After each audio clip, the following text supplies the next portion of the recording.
Class 10 के बाद almost हर student के माइंड में एक बड़ा क्वेश्चन आता है, साइंस, कॉमर्स या आर्ट्स। ये डिसीजन छोटा नहीं होता, क्योंकि इसी पॉइंट से आपकी पढ़ाई का डायरेक्शन चेंज होना स्टार्ट होता है। लेकिन प्रॉब्लम यह है कि बहुत सारे स्टूडेंट्स ये डिसीजन प्रॉपर सोच के नहीं लेते। कुछ स्टूडेंट्स साइंस सिर्फ इसलिए ले लेते हैं क्योंकि उनके फ्रेंड्स भी वही ले रहे होते हैं। कुछ स्टूडेंट्स कॉमर्स ले लेते हैं क्योंकि फैमिली बिजनेस होता है या किसी रिलेटिव ने सजेस्ट कर दिया होता है। और इनफॉर्चुनेटली बहुत लोग आर्ट्स को समझे बिना इग्नोर कर देते हैं, जैसे वो कोई वीक ऑप्शन हो। लेकिन रियलिटी ये है कि स्ट्रीम चूज करना कंपटीशन का डिसीजन नहीं होता, ये सेल्फ अंडरस्टैंडिंग का डिसीजन होता है। अगर स्ट्रीम गलत चूज हो जाए तो आगे चलकर पढ़ाई बोरिंग लगने लगती है, मोटिवेशन कम हो जाता है और कभी-कभी स्टूडेंट्स रिग्रेट भी करते हैं। इसलिए अगर आप क्लास 10 के बाद स्ट्रीम चूज करने वाले हो तो ये वीडियो लास्ट तक जरूर देखना, क्योंकि आज हम बात करेंगे 3 इंपॉर्टेंट स्टेप्स की, जिन्हें फॉलो करके आप अपने लिए जेन्युइनली राइट स्ट्रीम चूज कर सकते हो। स्टेप 1, अपने इंटरेस्ट को समझो। सबसे पहला और सबसे इंपॉर्टेंट स्टेप है अपने इंटरेस्ट को समझना।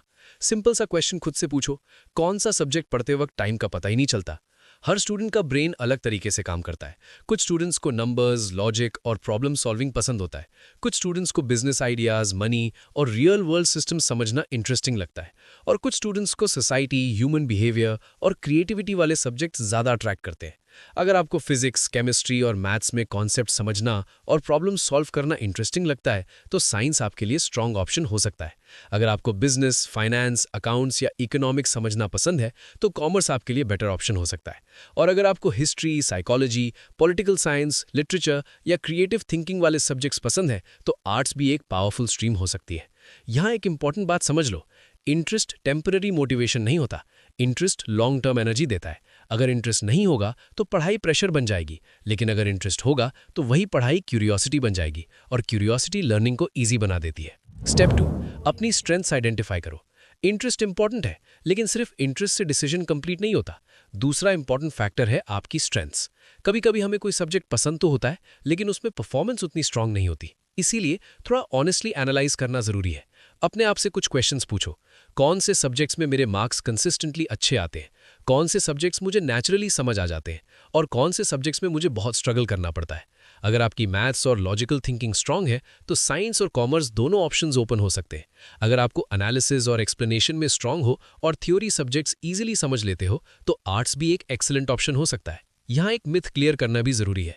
बहुत लोग सोचते हैं साइंस इंटेलिजेंट स्टूडेंट्स के लिए होती है और आर्ट्स वीक स्टूडेंट्स के लिए, लेकिन रियलिटी बिल्कुल डिफरेंट है। इसलिए गोल ये नहीं होना चाहिए कि सबसे टफ स्ट्रीम चूज करनी है। गोल ये होना चाहिए कि वो स्ट्रीम चूज करनी है जिसमें आप कंसिस्टेंटली अच्छा परफॉर्म कर सको। स्टेप 3, फ्यूचर करियर ऑप्शन समझो। तीसरा इंपॉर्टेंट स्टेप है फ्यूचर करियर ऑप्शंस को समझना।